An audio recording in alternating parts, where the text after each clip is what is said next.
1603, King James I of England is crowned. On his way to London, he is presented with a millenary petition signed by 1,000 clergy who want to purify the church. 1604, Hampton Court Conference. James listens to the Puritans but finally declares, "If this be all they have to say, I shall make them conform themselves, or I will harry them out of the land, or else do worse." 1606, Gainsborough and North Nottinghamshire's leaders separate from the Church of England. The separatists continue to worship in secret. 1610s, Mayflower passenger William Brewster sets up his own printing press and publishes material against the king. Life for the separatists becomes increasingly dangerous, and more extreme measures are considered to secure freedom. 1616, John Smith, explorer, publishes a map of New England, which includes a site called New Plymouth. 1620, negotiations take place between merchant Thomas Weston and the separatists to establish a colony in America. September the 16th, 1620, the Mayflower departs from Plymouth, England, intending to arrive near the Hudson River.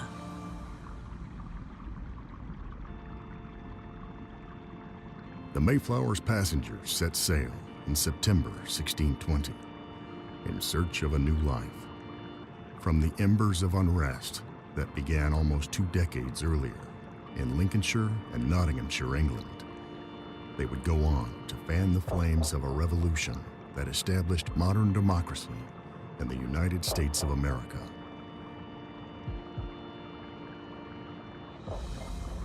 And so is set the scene. Rooted in England's complex history, driven, some might say, by one king's desire to part ways with his wives, with untold consequences for so many lives. Regarded as renegades, some gathered in secret. As separatists continued to worship this way, it became harder for them with each passing day. And when the church and crown enforced power through fear, some sought extreme ways to protect those held dear. Those circumstances in which our pilgrims felt they could not stay is a story we still see repeated today. So why then, when history is littered with the same actions, do some stories spill like refractions of the same light, reflected through generations, while others are forgotten, brushed aside, never to be told again?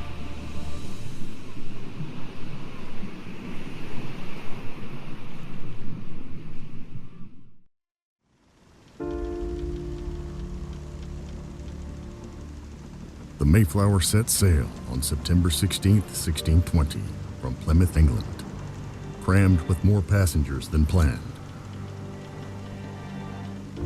As it set sail into the winter sea, months behind schedule, neither wind nor waves would be kind to the ship.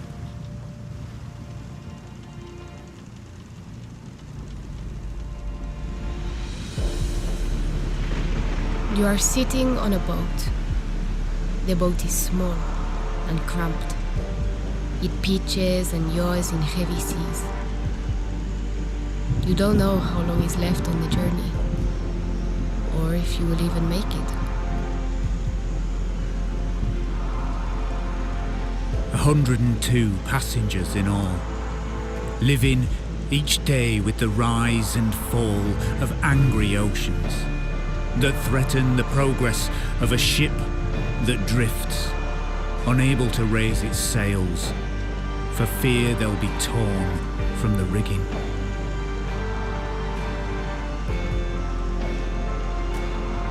"66 days to cross the Atlantic.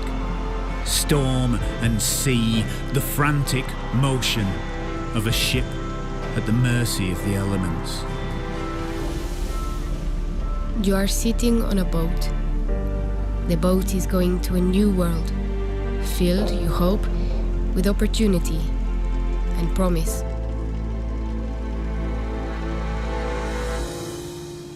Slowly, into view, the sight of what would become a place to call home. Already, though, with a hint of hypocrisy, for the land on which they would settle was not theirs to own.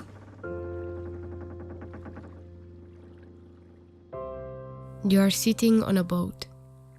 You begin to dream of a peaceful future and hear the distant sound of voices.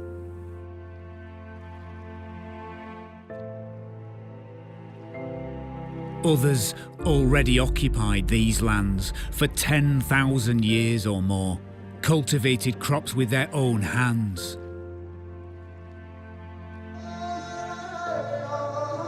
The Wampanoag, people of light, exercising their right to live peacefully along the New World's east coast.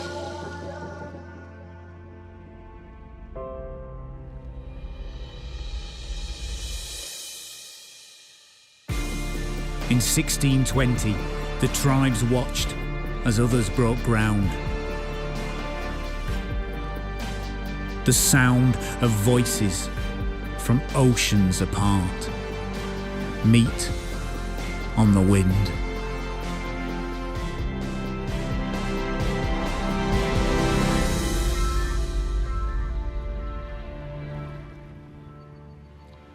In the name of God, amen. We whose names are underwritten, the loyal subjects of our dread sovereign Lord, King James, by the grace of God of Great Britain, France and Ireland, King, defender of the faith, having undertaken for the glory of God and advancement of the Christian faith and honour of our King and country a voyage to plant the first colony in the northern parts of Virginia, do by these presents solemnly and mutually in the presence of God and one of another covenant and combine ourselves together into a civil body politic.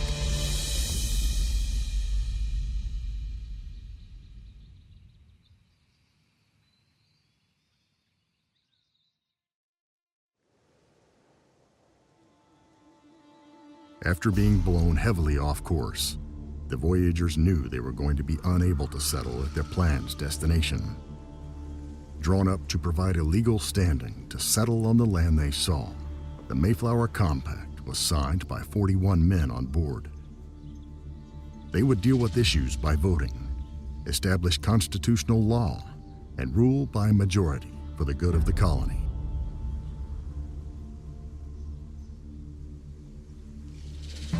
And as with all history, this is, in part, true.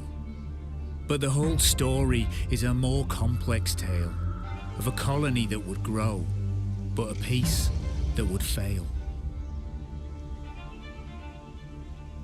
You are standing in a camp, the middle ground of everywhere, and a turning point to nowhere. Carried on the wind are more voices than you can count. Death and disease hang in the air.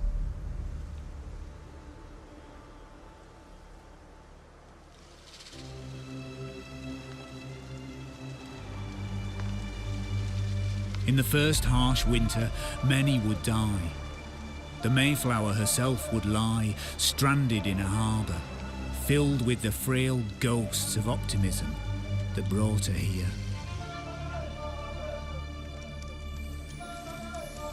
And then came the people of light, the native settlers that lived for generations past, offered hope to their new neighbours with food, compassion and advice to better understand the fertile land that surrounds the colony.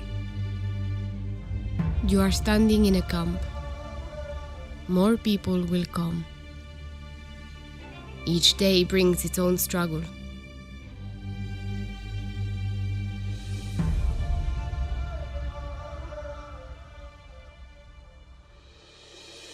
This initial peace, filled with humanity, an example to all. But as more settlers came, bodies would fall. And while history asks who was right or wrong, this story should be more uplifting if it told of different peoples who learned to get along. You are standing in a camp.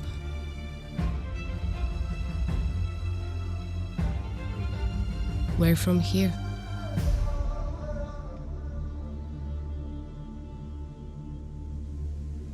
With 400 years past, does the time give us the wisdom not to repeat the same mistakes that leave blood at our feet?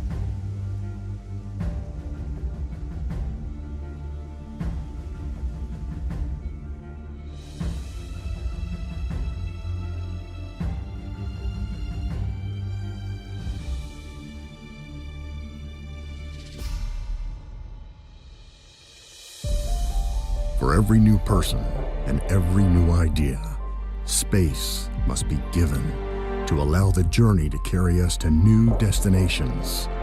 It is working against the tide that stops societies from swimming forward.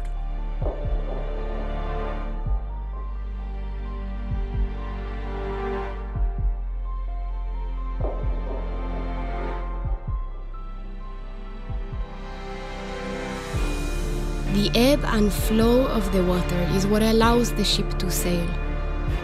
It is both the ebb and the flow that allows the human spirit to prevail.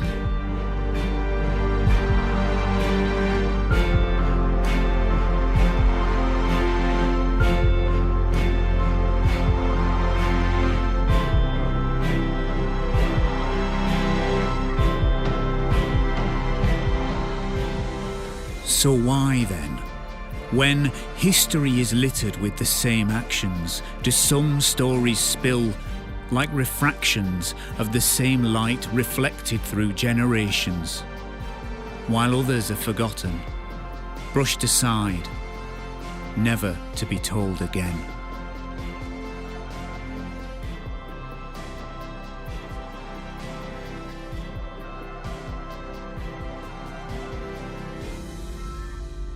Article 14. If we are at risk of harm, we have the right to go to another country to seek protection. Article 20. We should all have the right to form groups and organize peaceful meetings. Nobody should be forced to belong to a group if they don't want to. Article 28. We all have the right to live in a peaceful and orderly society, so that these rights and freedoms can be protected, and these rights can be enjoyed in all other countries around the world.